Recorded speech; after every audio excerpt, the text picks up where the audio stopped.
I'm interested in getting to the bottom of some of your personal experiences that have shaped and motivated you. I'm an electronics engineering professor, and at this point in time, a lot of my focus is on working closely with industry to commercialize technology. It's, I think, the curiosity around, miniaturization of electronics, which kind of drove me to become an engineer.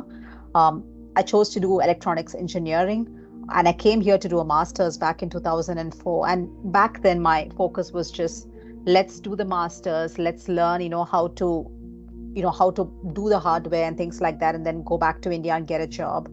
But I think, similar to Kim, I kind of went into the lab, did a project, wore a clean room bunny suit for the first time, made my own electronic devices, and it just completely inspired me to, stick around and do research and continue and take this pathway in terms of that humanitarian engineering aspect, driving, a lot of impact, as well as driving the careers for a lot of women and their choices which they make. The world needs more engineers, and the world needs more women engineers, no doubt about it. My PhD supervisor is Professor Judy Raper, who's also female, and I think there's a lot of things that I learned from her. She's a role model to me. She's sort of in terms of work-life balance as well. Build your personal brand as well, your uniqueness, looking at your strength and how to cultivate it, because each of us have the strength and make it sort of unique. Collaborators, the network with others as well, and it is important because you sort of learn from each other.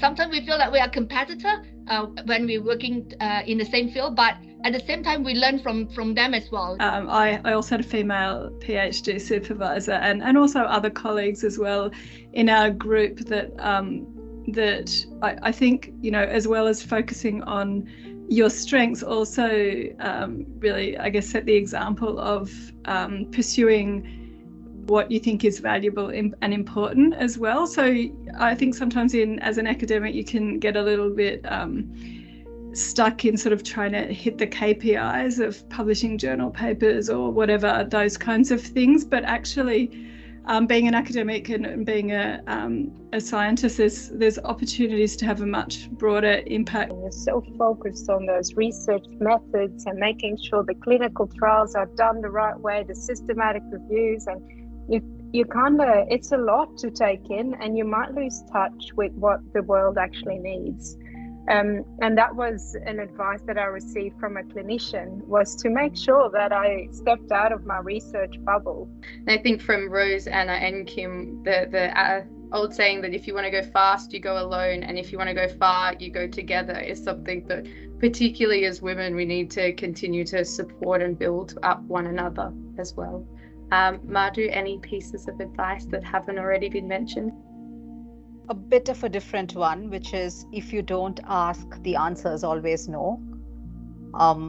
Because that's one of the pieces of advice. I think it's kind of maybe a self-defined piece of advice in some ways, because a lot of opportunities I've realized I wouldn't be here and I wouldn't really be where I am if I had not taken that initiative and just asked that question. More my passions, I think I sort of alluded in beginning, education.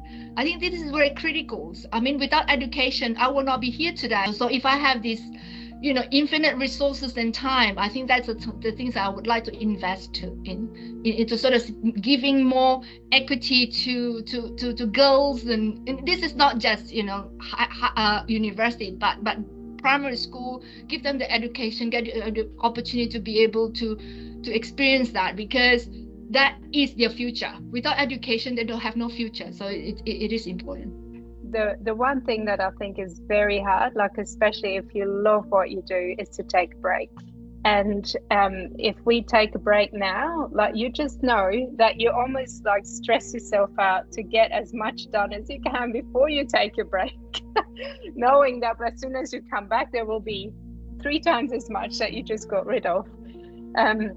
And if there would be any way for that not to happen, I think that would be a dream of everyone in a managing role. As females in STEM fields, do you have any advice or suggestions to younger female researchers who are just starting their career?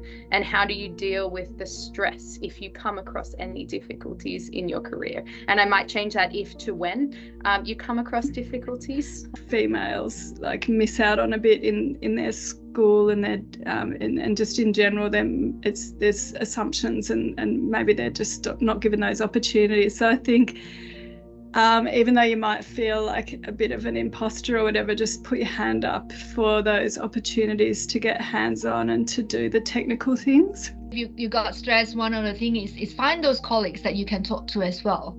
And sometimes when there are issues, it's better that when they are small, because I always say small issues much easier to be solved rather than when it's becoming big and explode. So even when the issues are small, talk to those colleagues and find those colleagues. There are quite a lot out there, and see how they can help. Some of them are maybe, it's the same level colleagues. Some of them might be a senior colleague. Sometimes talk through that. You know that there is a way out from that as well. Say yes to everything early in your career so that you can grab all those opportunities, build all those networks, and then there will come a point in your career where you have to start saying no, and then you'll start saying no to exactly all those things which don't spark joy because you've already done it and you don't like it, or you just know exactly what to grab onto afterwards. So there are stages in our career when we have sometimes infinite time, as you put it earlier, because you don't have family responsibilities.